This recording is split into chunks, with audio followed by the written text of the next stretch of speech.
we talk about the propositional logic, so the basic features were they were simply English-like statements. English-like statements were there. Fine. So what was next property of that? We use symbols. Like suppose I am talking about one statement. I am having statement 1, then I am having statement 2. For this statement, suppose I am using symbol A, and for this statement, I am using symbol B. And if I want to connect these two statements, then we use connectives between these statements. So A, connective, B. So what was there in connectives? It was or conjunctive and conductive, connective, that is conjunction and disjunction in our case.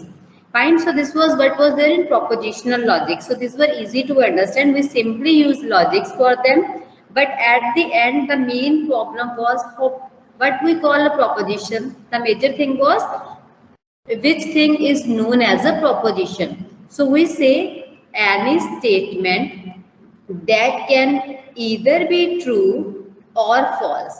Fine. It can either be true or false, but not both. So any statement that can use this.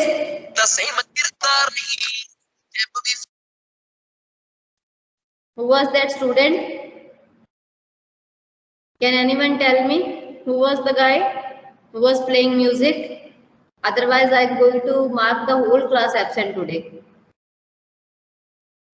Yes, who was that student?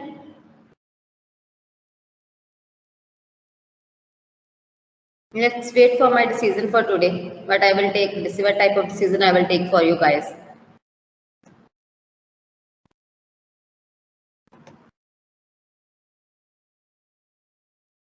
So fine. So in this case, we were talking about propositions. We call a proposition can either be true or false, but not both. We can't assign both true and false to a proposition. And there were few limitations. After that, we discussed about proposition. So what was those limitations? So when we talk about limitations of a proposition, we say we can't use for all, for some, like this. These are not used, or you can say not represented with TL. So this was the major limitation of your propositional logic. So if we want to use these things, it's not at all possible when we talk about the propositional logic. So to overcome with these limitations, all the propositional logic was simple. We use simple statements. It was easy to understand. There was no complexity in case of propositional logic. That is easier as compared to FOPL, but with some limitations that for all and for some type of situations are not representable in using propositional logic. Fine. So to overcome these things, we have your first order predicate logic. So this is your first order predicate logic, or you can call it FOPL, you can call it FOL also. That is first order logic also, first order predicate logic. But remember in this P stands for preposition. It doesn't, this T stands for predicate. It don't stands for proposition over here. So basically when we talk about FOPL, this is the advanced version of your propositional logic. But unfortunately in propositional logic, when we can represent the facts with the earlier true or false value, TL is not sufficient to represent the complex statements or natural language statements. Like suppose there is a question like, who are you? What is your name? You can't say true or false. You have to tell your name in that case. So those type of problems, those type of statements can't be represented in using propositional logic, because propositional logic either simply says yes or no in the case. Fine. So that was the major issue. Now suppose in this case, which there is a statement that says some humans are intelligent. Now you can see over here, we can't represent this statement in using propositional logic, because the thing is it has something like some humans. We are not talking about all or simply humans are intelligent. If I have to represent humans are intelligent, then I can simply represent it with suppose H or I in propositional logic. But now I'm not talking about humans, I'm talking about some humans. So this is not possible when we use propositional logic. So this can be, for this we need special symbols, and those symbols are available in PL, that is in predicate logic, they are available. So first order logic is another way of knowledge representation in artificial intelligence. It is an extension to the propositional logic, that this thing we have already discussed. So FOPL is sufficiently expressive to represent the natural language statements in a concise way. So first order logic is also known as predicate logic, and your FOPL, it is a powerful logic programming processing language. It forms basis for your expert systems. And one of the language was your prologue language were there.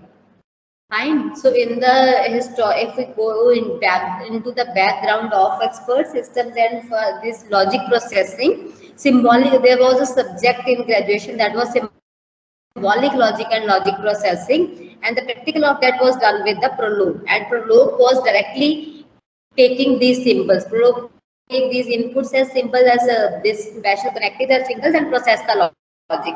But nowadays we have a number of other languages available that are processing these type of logics in knowledge representation.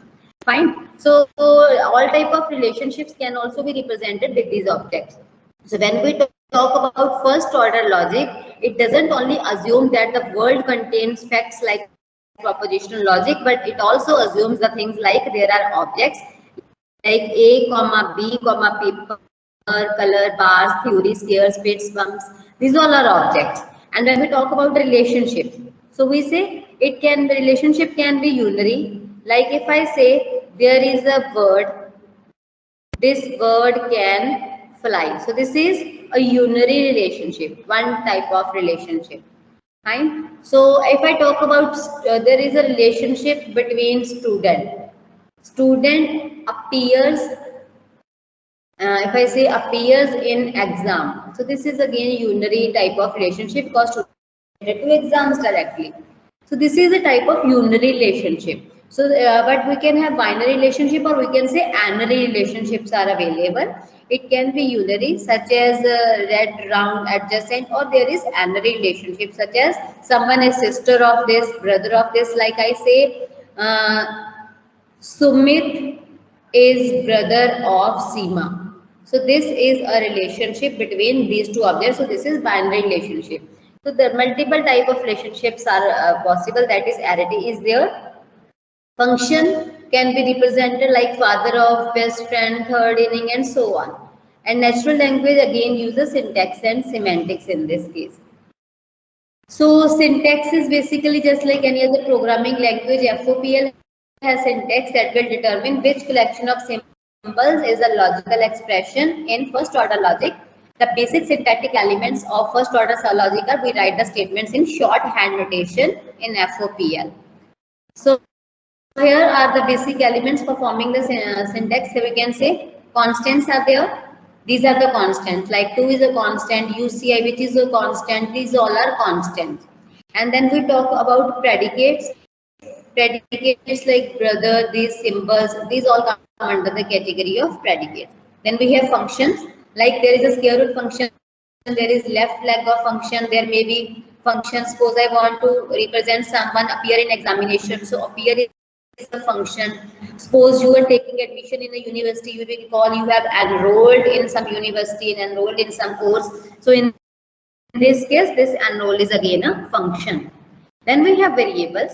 So when we talk about variables, we have these variables. Then we have connectives, just like any other programming language. Remember, there is a difference between a connective and quantifiers. Maybe you are asked in the question which of them is identifier, sorry, connective. So connectives are those things, those operators which connect multiple propositions or predicates. Fine. And when we talk about quantifiers, quantifiers mean you have to quantify some value. So quantifiers are simply for all, and this is known as for all is also known as your universal quantifier. Then we call for some. So when we talk about for some, So this is your existential quantifier. Fine. So in this case, we can say we can have a universal quantifier or we can have the existential quantifier for all, for some. So in this case, these types of identifiers are available with us, quality identifier and quantifiers. So these are quantifying the values. We are retrieving some quantity, not all the quantity, or we may be retrieving all the quantity, not some quantity. So from that the term is derived as quantifiers. Then atomic sentences are again the sentences that are the basic statements that have no connectives between them. And when we talk about complex statements are basically made of combining multiple atomic state sentences. Fine. So in this case, we say, suppose this is atomic statement which says Ravi and Ajay are brothers. So this is very simple to represent. You will write the relationship as brothers, and you will write who was brother. Ravi and Ajay are brothers. Now suppose you want to say your statement is student passed exam. Your student passed AI exam. Fine. So what is the relationship? Relationship is past. How will you represent it? You will write past over here. Then you will write the objects, that is student. Student has passed AI examination. So this is the way how to write this statement in proper first order predicate logic. Now one more example is here that says Chinky is a cat. So what is the relationship? Cat, or you can say property also, and what is the name? That is Chinky. So this is how you can work with this. Complex sentences are made by combining atomic sentences using connectives. Then we have first order predicate logic can be divided into two parts. You can divide it as a subject part. Then we have predicate. So subject is the basic main part of the statement, and predicate can be defined as the relation which binds the two words. Just like we have done the example that passed student exam. So you can consider this statement like this. Main part of the statement and the relationship. So this is the relationship. So this can be one part, and you can call this part as your predicate. And when we talk about this statement, that is the main part of the statement, you can consider this is the subject of the statement. Similarly, suppose you say, you can say, let's take any example from the real life, like Ram is going to Delhi. So how can I represent going? Who is going? Ram. Where he is going? To Delhi. Okay? So how can you write, pronounce it like Ram is going to Delhi in this case. So this is divided into two parts. This going is my predicate in this case, and this thing that is Ram and Delhi forms the subject part in this case. Hope it is clear to you guys. So this is basically subject, and outside this you can consider it as a predicate over here. So predicate, and then we have certain subjects. You can take n number of examples for this case. Now let's take one more example. Suppose I am saying, I am taking the example, Socrates is name of someone. Socrates is a man. So how will I write it? That its property is man, and who is that man? That man is Socrates. So this is how you define this, predicates and Socrates. Then next, suppose we say some other simple statement, it will be represented predicate and then subject in our case. So this is how we can work with this. So next we have quantifiers. We know we are having two quantifiers, universal quantifier and your existential quantifier. When we talk about universal quantifier, we say for all, and this is represented like this. Fine. And when we talk about existential quantifier, then we say for some, and this is represented as this symbol. So in this case, these are basically the symbols that permit to determine or identify the range and scope of the variables in the logical expression. There are two types of quantifier, universal and existential. Universal can also be named as for all, everyone, or everything. And if suppose there is English statement given to you, and if that statement consists of for all, it may consist of everyone, it may consist of everything, then you have to use this symbol inside the statement. If the statement consists of for some, at least one, then you will use existential quantifier.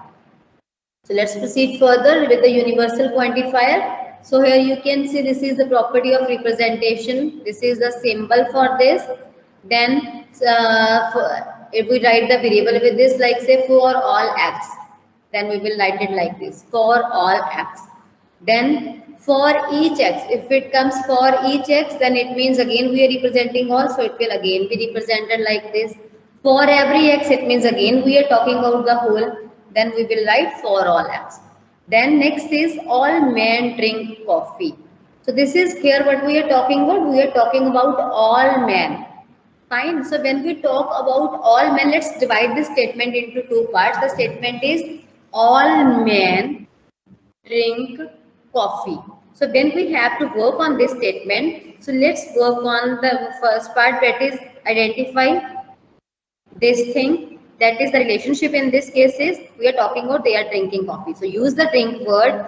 And then whom we are talking about, let's keep it empty over here for now, because here we say if for all men drink coffee. So here we are talking about men, but we have to represent for all. So next thing is coffee. So you can take coffee as it is over here. Fine. So take coffee as it is over here. Now we have to fill this space. So when we have to fill this space, so firstly we have to define with this for all. So we can represent for, we are talking about for all men. So if you want to represent it like this, firstly you have to give a variable for that. Use x variable that will represent men. So you will write it like for all. Now what is this x? This x is a man.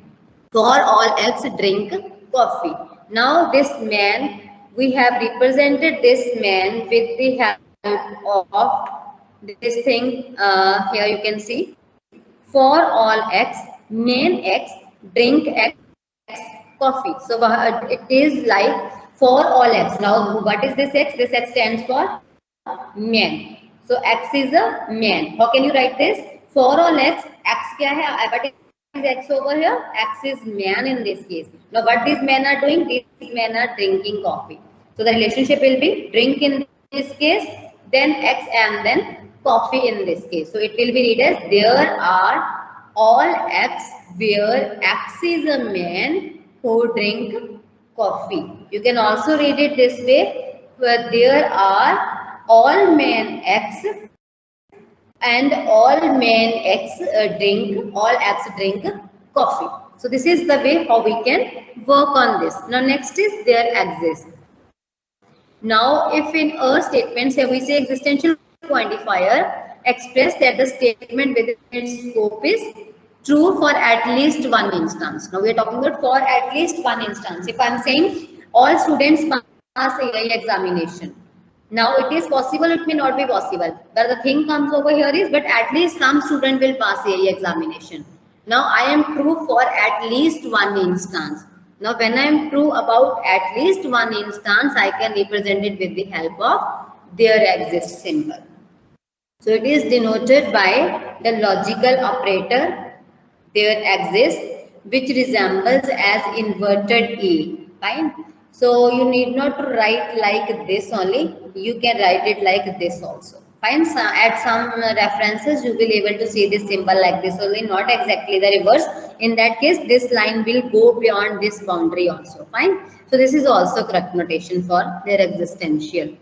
So it is denoted as this operator, and in existential quantifier we are always using and or conjunction symbol. So if x is a variable, then quantifier will be there exists x or there exists some x. You can write it like this, you can write it like this. So this is one and the same thing, and it will be read as there exists ax for some x. You can read it like for some x also. You can read it like for at least one x. Then some boys are intelligent. Now what is the relationship over here when we have to represent some boys are intelligent? So firstly the relationship is their property over here. You will call x intelligent. Now what are we representing? We are talking about for some boys, and these boys whom we are talking about are X boys, and all these boys are intelligent. So you will represent it like this. If you are talking about in this case universal quantifier, then you will be using this symbol. If you are talking about existential quantifier, you will be using your and symbol. Fine, in that case you have to use the existential quantifier. Fine. So next let us work on some properties. So in universal quantifier, we use for all x, for all y is similar to this. It means if you are writing this way, you can change it to this also. Both are equal to each other. And if you are writing there exists some x, there exists some y, this is exactly equal to there exists some y and there exists some x. Both these things are equal. Now if you write this thing, now this is not similar. Here we are talking about there exists some x for all y. You can't write it this way. Now you can't interchange the variable sequence if you are using both for a universal and existential quantifier together. Now let's work on these examples. So let's see what is this example saying. Here statement says all birds fly. All birds fly. So when I talk about this word, I will identify first the relationship fly word. Now I am talking about all and I am talking about for all. So if it means I will be using existent this symbol over here, implication symbol. Now what I am talking about, I am talking about for all words fly. Now I have to represent that these are the, I am talking about words. So I have to refine this word to x and I have to use for all x. Now let's see how I can use this.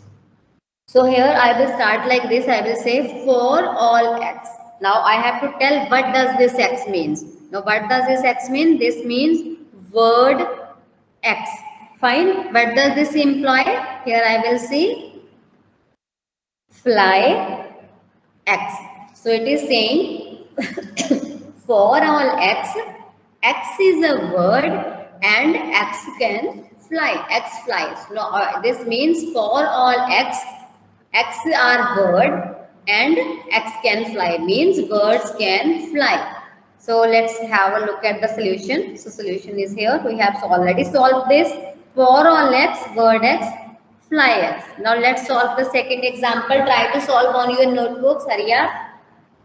Now second example says, this is again for all type example, so you all can solve. Yes, beta, please try to solve this example. This is saying every man respect his parents. Now let's identify the words first. So when we talk about every man, so firstly identify this every is exactly equal to for all. Because if the terms each comes, every comes, all comes, then we have to use universal quantifier. Now what is the keyword? Identify the keyword. It is every. So obviously we will be using for all symbol. Now let us start by solving this. We will write it like this, for all x. Next we have to represent what does this x means. X are men. So I will do it like this. I will write for all men x. Now what does this imply? This implies till this part I have covered. Now I have to work on this part, that is respect his parents. So when I have to talk about respect his parents, it means I am talking about the relationship or the property, that is the respects property. Now who is respecting? We are talking about all men respect parents. Now men are represented with x. So what I will use over here? I will use x, comma, whom they are respecting? They are respecting parent in this case. So this is the way how we can write that. We will write it like for all x, all men x, where x are men, and respect x parent means x respects their parent. So this is the way we are representing this thing. Let's have a look at the solution. So we can match our solution. What we have done for all x, main x respects x and parent. So this is the use of universal quantifier. Now next is universal quantifier is a symbol of logical representation. Now let's do this example. It says, when we have a look at this example, it is saying some boys play cricket. So start identifying the relationship. Relationship is play. Means the property is play. Obviously, we will be representing something like this. X will play cricket. So this will be the rightmost part, and here I will be having this symbol. This symbol.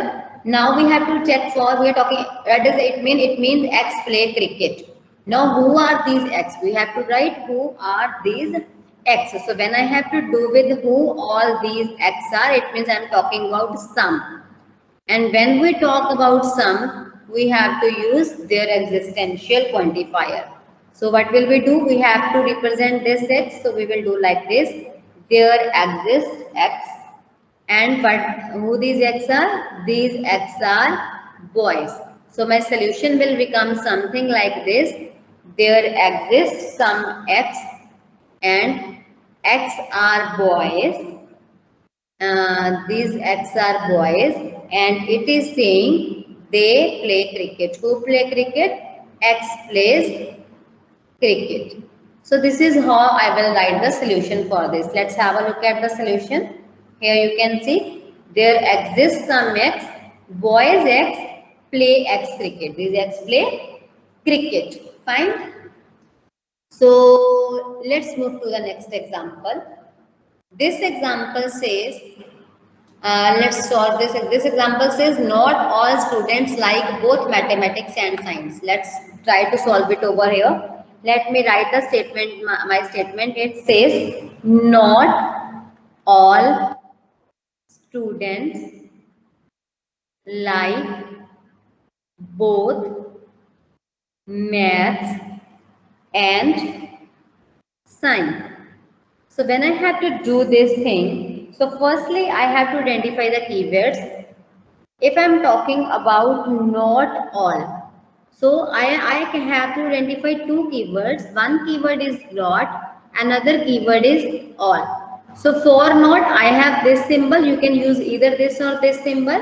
And next is I have all. So for this I will use this universal quantifier. Fine. So it means I have to go with these two things. I have to represent all students. All students will be represented with universal quantifier, and not will be represented with, I have to do negation of this thing. Fine. So let's try how will we solve this problem. So firstly, let us write for all X. For all X. Fine. And but now we are talking about not all students, not all X. So we will put over this symbol over here. That is negation symbol over here. Not all X. Now, what was these X? These X were students. These X are students. So I will define what does this X mean. Now let's talk about next thing what we are doing. So here we can say till this part we have solved. Now switch to this part. So when we talk about both these things, that is both mathematics and this. So we are having and. So for and we use big symbol, we use this symbol, conjunction symbol.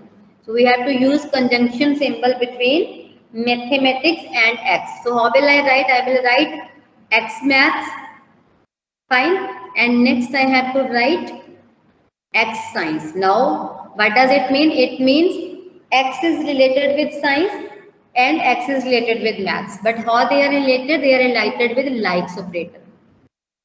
Now what does this part means? This part means X likes maths. And this part means X like science. So my statement will become something like this. X like maths, X like science. And I have to use and symbol. So I will put it over here. So on the, and this part I will start writing now. So how can I write it? I can write it like x comma maths and like x comma science.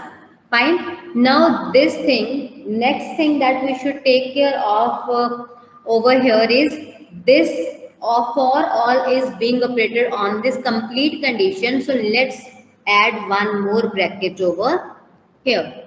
So this will be the complete solution that will come. This thing.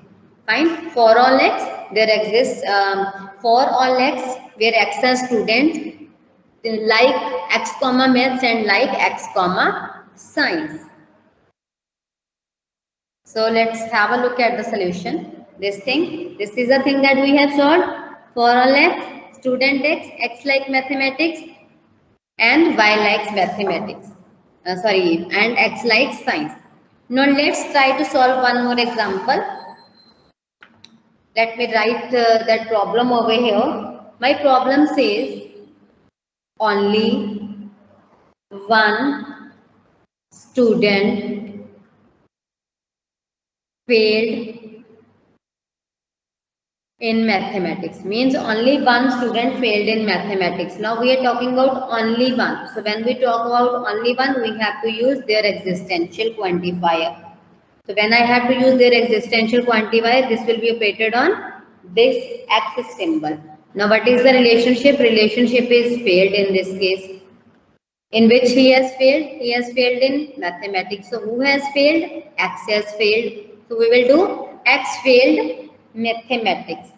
Fine. So this is the statement that we have to say. So in this question, the predicate failed x comma y, which is representing x has failed in y. So x is the student and y is the subject in this case. Since there is only one student who failed in mathematics, because we are talking about for only one, so we will use their existential quantifier statement in this case. So we have to do it like this. For all x, sorry, there exists some x is a student and failed x comma maths in this case. Fine. So this is the way how you can represent, and you can and this statement can be made more complicated because there are all other students. Now we are talking about there are some students who have, there is only one student failed in mathematics, but there are other students also who have not failed in mathematics.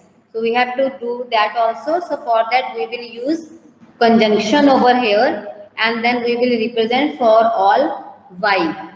These y are those students who have passed in this. So when we have to represent this statement, so it means we are talking about not failed. Here we are talking about not failed. Who have not failed? Why have not failed? Fine. So in this case, when we talk about failed statement, you have two ways to write it. You can write it this way. You can say x is equal to y and student y, and from this you can deduct it like this: failed x comma mathematics. Fine, you can do this way, or you can keep this part as simple part also. For that you can do for all y. Fine. So these are the y, and these y are student who have not failed y comma mathematics. So this part is easier. You can go with this solution also, and you can go with this right mode pass solution also. So let's go back to our presentation here. So only one student failed in mathematics. So this can be represented with this solution, or you can go with the second solution also that I have provided to you guys.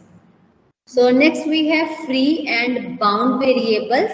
So what are these free and bound variables? They are quantifiers interact with the variables which appear in more suitable way. Free variables. In a free variable is said to be free variable in the formula if it occurs outside the scope. Now in this case, example it says for all x, there exists some y, x comma y comma z. Now you can see if I have a look at this z variable, it has neither universal quantifier nor the existential quantifier. So this z is known as free variable. And now next are bound variables. In this case, a variable is said to be bound variable in a formula if it occurs within the scope of the quantifier. For all x, this and this. Now these two variables x and y both are bound under this because they are coming under this bracket. So these are known as bound variables.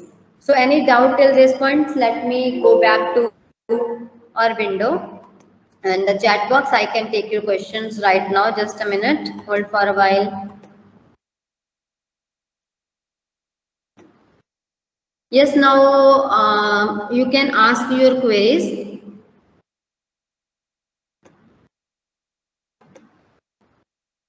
Yes.